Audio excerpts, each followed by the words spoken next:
ہاتھ کی محنت کو اپنی شایان شان نہ سمجھنا ایک مہلک غلطی ہے۔ کوئلوں کو سیاہی اس وقت چھوڑتی ہے جب وہ آگ میں داخل ہوتے ہیں۔ جب تک کہ دھواں ہے تب تک آگ کچی ہے۔ پیشہ انسان کو ذلیل نہیں کرتا بلکہ انسان پیشے کو ذلیل کرتا ہے۔ محنت لاریب خوش قسمتی کی جڑ ہے اور سستی کی ابتدائی صبح کاذب ہے اور انتہا شام غم۔ مفلس وہ بندہ نہیں جس کے پاس کچھ بھی نہیں بلکہ جو کام نہیں کرتا یا کر نہیں سکتا وہ مفلس ہے۔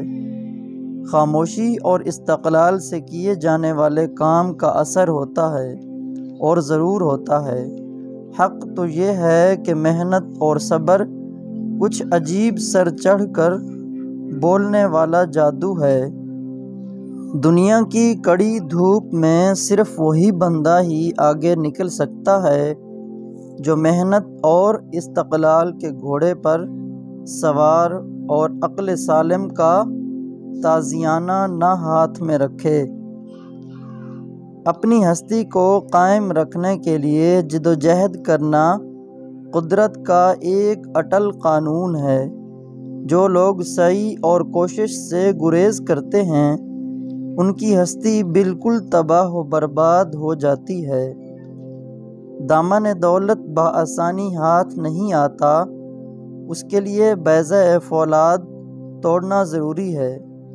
انسان پیدا ہی اس لیے کیا گیا ہے کہ دنیا کی خدمت کرے اور اللہ کی عبادت کرے، پس بہتر ہے کہ خود بخود اپنے کوئی مناسب کام اپنے لیے تجویز کرے، ورنہ ناگوار خدمت کا جواز بردستی اس کی گردن پر رکھ دیا جائے گا جس کی اٹھانے کی وہ تاب نہ لا سکے گا۔